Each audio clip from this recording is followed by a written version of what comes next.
Good morning. This is a day in the life of a mobile mechanic.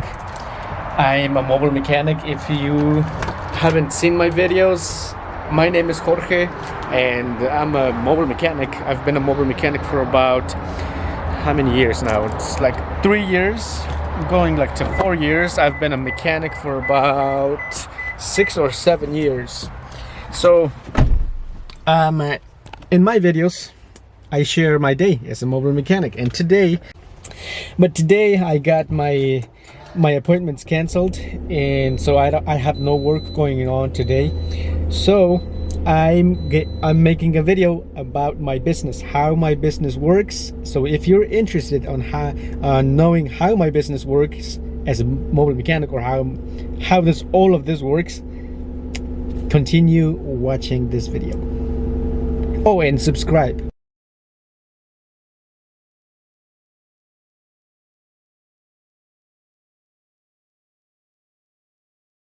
Sometimes I get appointments canceled like today, and so in days like this I just edit videos, do other things at home and things like that, go to the bank, blah blah blah.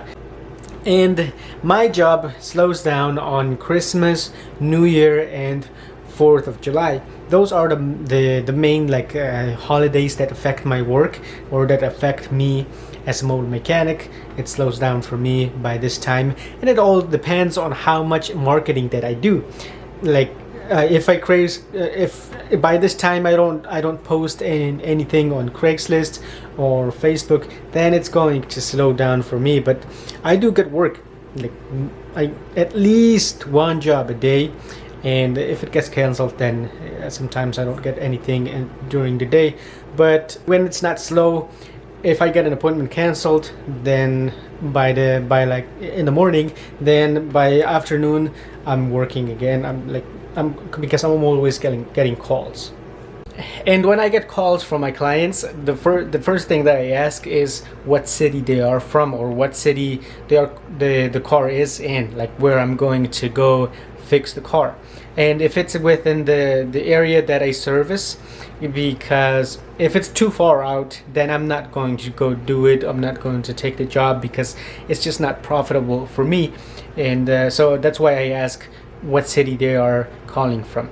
And if it's within the area where I offer my services, then I ask them what's going on with the car to get an idea of if it's something that I offer, if it's a service that I offer. But if it's like engine replacement, transmission replacement, clutch replacement, things like that, I don't offer those. So those services, then I just tell them that I don't offer the services, and I would have to pass on it, and they usually understand. But if it's a service that I offer, then I ask them for the license plate number or the VIN number, so that I can go on Mitchell and pull up an estimate on whatever they need, like an alternator, starter, things like that. And if they don't have the VIN, then I ask them for the year, make, and model, submodel, and whatever I need to ask them for. But I prefer to get the VIN number or the license plate number. The license plate number is easier, so I prefer to get that so that I can go to Mitchell or O'Reilly to look up the parts, to look up the how long it's going to take, so I can make an estimate for them and send it to them, or a quote, right? So that's what I do. And if they like the quote or the estimate, if they like the quote, then we schedule an appointment. If they don't like the quote, or they want to look around, then obviously we don't schedule an appointment. If they are calling for a diagnosis, then I charge $88 for a diagnosis. If I fix the car the same day, then the diagnosis fee goes towards labor. The $88 go towards labor. But if they just want a diagnosis, they just want to know about what the problem is, or if, let's say, it's a bad engine, then it's something that I can't do the same day, then I would have to charge them the $88 for the diagnosis. So I let them know that before I schedule an appointment with them, so that everything is clear, so that when I get there, I do my diagnosis, I get paid for it, and no problems, right? And if we schedule an appointment, then if the appointment is out days out, then I send a reminder like 2 days before the appointment, and then I send another reminder the night before if the appointment is in the morning. So I'll send a reminder the night before, confirming the appointment. If the appointment is like at 3 p.m. In the day, then I'll send a reminder in the morning that day to confirm the appointment. The day comes for the appointment, I go out there, fix the car, and when I'm done with the car, I get paid for everything. If I bought parts, I get paid for that after I'm done with the appointment. I like to do it that way, and I haven't had any problems so far with that. My clients always pay me, and that's because I always make sure that they know how much I'm going to charge them before scheduling the appointment. I tell them how much the parts are, the labor is, and everything else. So I buy the parts with my own money, and then I charge for labor and parts after the car is ready.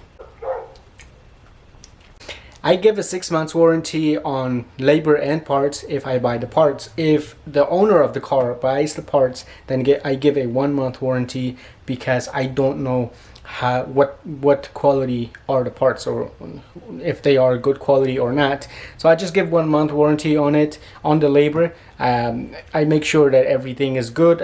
If it's like something like a water pump, I make sure that it doesn't leak, everything like that, when I'm done with the job, or I do the job the right way so I don't have to go back and do it.